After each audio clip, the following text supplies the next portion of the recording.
Muslim itu meyakini bahwa semuanya Tuhan ciptakan tanpa kecuali. Jika semuanya Tuhan ciptakan, berarti kehendak bebas kita juga ciptaan Tuhan. Itu kan artinya kehendak bebas kan tinggal nama, tinggal jargon. Sebab semuanya diciptakan oleh Tuhan. Jika demikian, maka pertanyaan yang sangat radikal, mengapa ada neraka?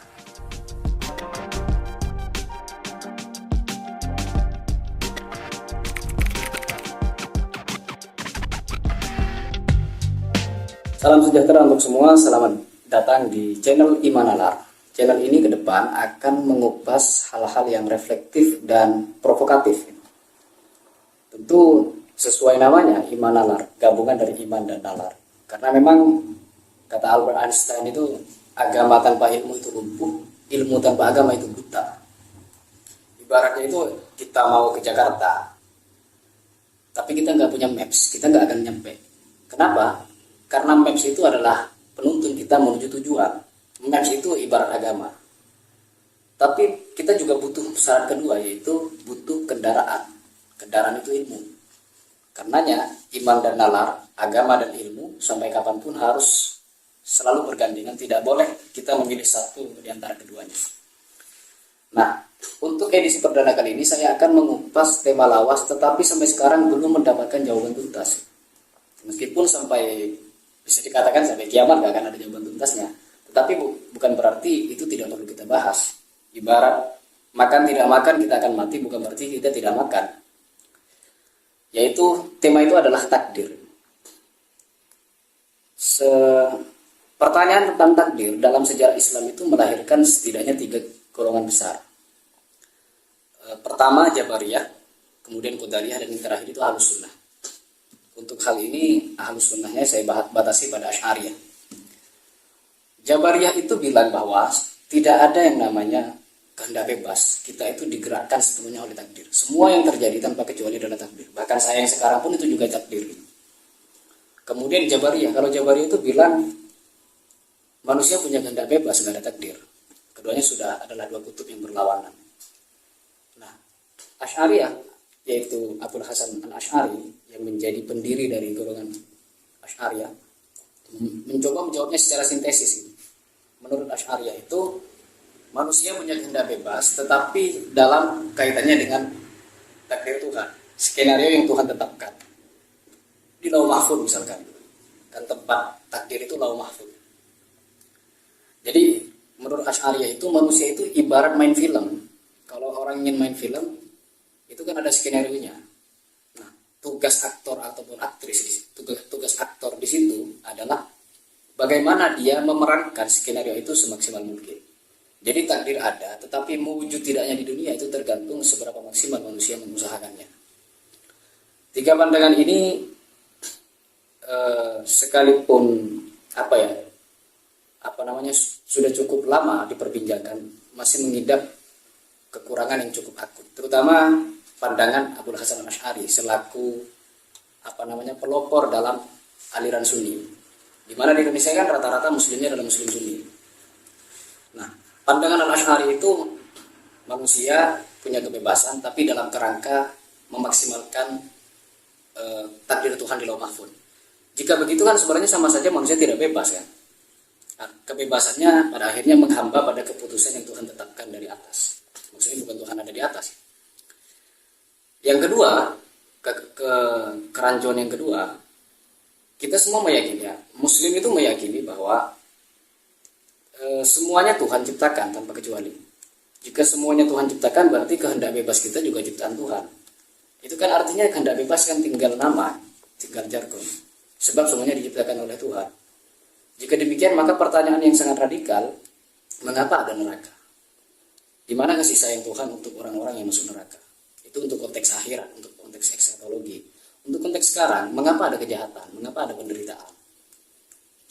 Bagaimana kita memahami hal ini? Pertanyaan seradikal ini, kemarin itu saya pernah nonton bagaimana Dr. Zakir Naik berdebat dengan seorang ateis terkait pertanyaan seperti itu. Zakir Naik menjawabnya pakai analogi.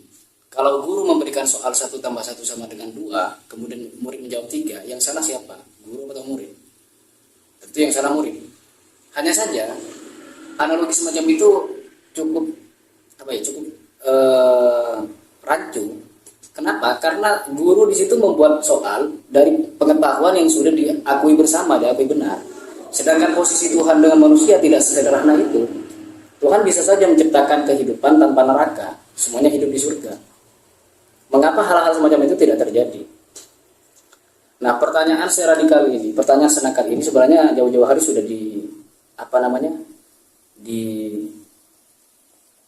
disindir oleh Al-Quran. Misalkan ada ayat walau sya'allahu lahadan nasa jami'a. Allah kalau berkehendak dia bisa saja menuntun manusia untuk masuk Islam, tapi nyatanya tidak. Bagaimana menghadapi kenyataan yang sangat dilematis ini?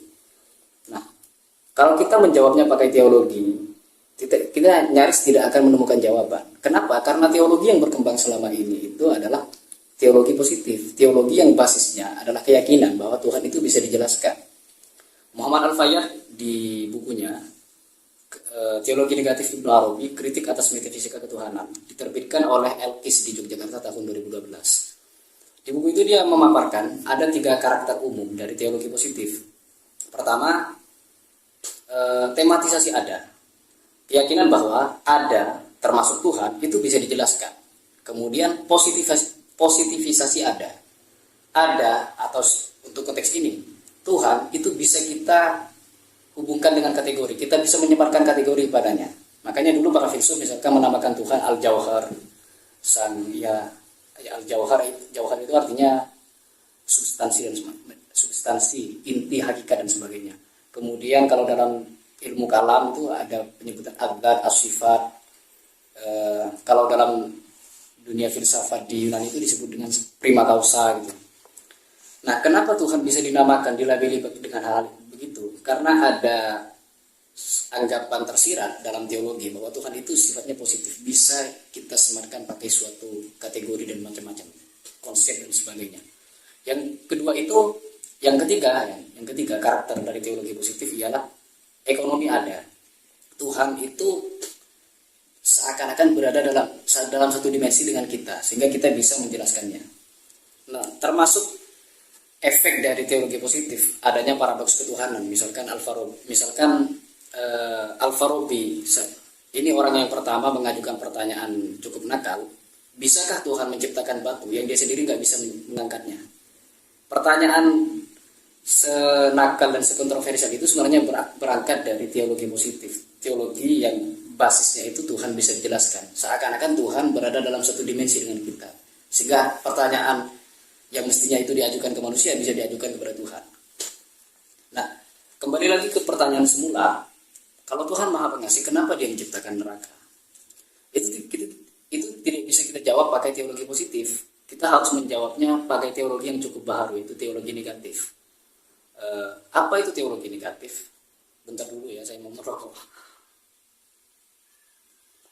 Teologi negatif itu basisnya adalah keyakinan Tuhan itu tidak bisa dijelaskan. Kenapa? Karena teologi negatif itu berangkat dari 3 karakter utama juga yang merupakan lawan dari 3 karakter sebelumnya. Pertama, infinitas ada. Ada atau Tuhan ya. Sebenarnya ada dan Tuhan itu berbeda. Infinitas Tuhan. Tuhan itu tak terbatas. Karena tak terbatas maka tidak bisa dijelaskan.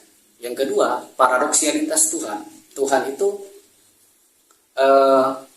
bisa kita jelaskan secara paradoks. Paradoks itu kan bisa secara gampangnya 2 hal yang bertentangan. Mau mengatakan A atau ternyata yang dimaksud adalah B. Tuhan itu bisa kita sebut ada karena memang maha ada, tapi bisa kita sebut tidak ada sebab adanya tidak seperti ada yang lainnya. Kemudian yang terakhir itu adalah heteronomi ada. Tuhan itu di luar dimensi kita. Nah, pertanyaan seperti takdir itu kalau kita jawab pakai teologi negatif, maka jawabannya adalah tidak tahu. Mungkin akan dijawab berarti Tuhan nggak bisa dirasionalkan. Bukan nggak bisa dirasionalkan, atau takdir itu berarti takdir nggak bisa dirasionalkan. Bukan begitu. Masalah pemetaan antara masuk akal dan tidak masuk akal itu ada 3. Ada rasional, ada irrasional, ada suprarasional. Rasional artinya masuk akal, irrasional tidak masuk akal, suprarasional di luar jangkauan akal. Jadi jawaban atas pertanyaan nakal tadi itu masuk dalam kawasan suprarasional. Kalau Ibnu Rushd menyebutnya dimensi keamputi dalam agama. Itu Ibnu Rushd paparkan dalam bukunya bidayatul mujtahid wa nihayatul muqtasid. Jadi dalam agama itu, dalam Islam itu kata Ibn Rushd ada dua dimensi, ada ta'akuli, ada ta'abudi. Ta'akuli itu dimensi rasional, tapi ta'abudi itu adalah dimensi suprarasional, di luar jangkauan nalar. Nah, kalau begitu, apa yang bisa kita dapatkan dari ketidaktahuan tentang atas pertanyaan itu? Yang bisa kita dapatkan itu setidaknya ada ungkapan begini, adamun idrok wal idrok. Tidak tahu artinya adalah pengetahuan itu sendiri. Ketidakmampuan kita menjawab pertanyaan radikal itu setidaknya mengantarkan kita pada pengetahuan bahwa takdir itu tak terbatas, sedangkan kita sangat terbatas. Itu yang pertama. Yang kedua, kalaupun tidak bisa menjawab, mungkin yang kita akan menjawabnya pakai argumen lain. Adanya derita di dunia ini, adanya ancaman berupa neraka, setidaknya itu diwakili oleh ayat wa nabluukum bisyarri wal khairi fitnah. Kami uji kalian dengan keburukan dan kebaikan. Di ayat itu, di penggalan ayat itu saja ada banyak kata kunci yang sangat dalam maknanya. Misalkan ada kata wa nabluukum dari kata bala yablu balaan, bala. Kemudian ada fitnah. Fitnah dan bala artinya sama-sama ujian, tetapi punya perbedaan. Kata Abu Hilal al-Askari dalam karyanya itu Al-Furuq an-Nawawiyah, perbedaan kosakata yang dianggap sinonim dalam bahasa Arab. Bala itu artinya cobaan yang tidak enak, tapi kalau fitnah cobaan yang enak. Makanya dalam terminologi fikih, perempuan itu harus jaga aurat dan sebagainya, takut timbul fitnah. Fitnah yang dimaksud itu cobaan yang enak, ya kan, memang melihat tubuh perempuan adalah suatu keenakan. Nah, dari penggalan ayat tadi itu jelas bahwa hidup ini kenapa dipenuh dengan penderitaan dan sebagainya, karena memang kalau dalam tema teodis itu tujuannya untuk making soul, membuat kita semakin terasa gitu. Ibarat lampu itu akan menyala kalau positif dan negatifnya berjumpa, tapi kalau nggak positif doang atau negatif saja itu nggak akan nyala. Sama misalkan mengapa ada penderitaan di dunia ini, ada kejahatan dan sebagainya, itu untuk mengasah kebaikan, sebab kebaikan gak akan terasa kalau tidak ada kejahatan. Kira-kira itu ya sekilas jawaban mengenai kalau Tuhan Maha Pengasih, kenapa Dia menciptakan neraka? Maka jawabannya adalah tidak tahu, dan tidak tahu sendiri. Dan tidak tahu itu sendiri adalah suatu pengetahuan yang sangat berarti. Pengetahuan pertama, kita mengetahui bahwa takdir itu tak terbatas. Pengetahuan yang kedua, kita sangat terbatas. Memaksakan diri menjangkau yang tak terbatas, ibarat kita mau menjangkau suatu barang yang jaraknya 100 meter dari kita mau menjangkaunya pakai tangan, ya kan bisa. Kalau kita memaksakan, tangan kita sakit. Jadi memaksakan diri memahami Tuhan, khususnya takdir, itu justru efeknya bisa cukup fatal. Makanya efek samping dari kekeliruan memahami takdir itu adalah munculnya ateisme, munculnya pengingkaran terhadap Tuhan. John Gray itu menulis buku dengan 7 Type of Atheism, 7 tipe ateisme. Salah satunya itu adalah ateisme God-hater. Ateisme God-hater itu berpandangan bahwa berangkat dari sebab di dunia ini banyak penderitaan, banyak kejahatan, akhirnya muncul yang namanya pengingkaran terhadap Tuhan. Nah, kira-kira begitu yang bisa saya sampaikan. Semoga berguna dan terima kasih. Akhir kata, salam iman dan nalar.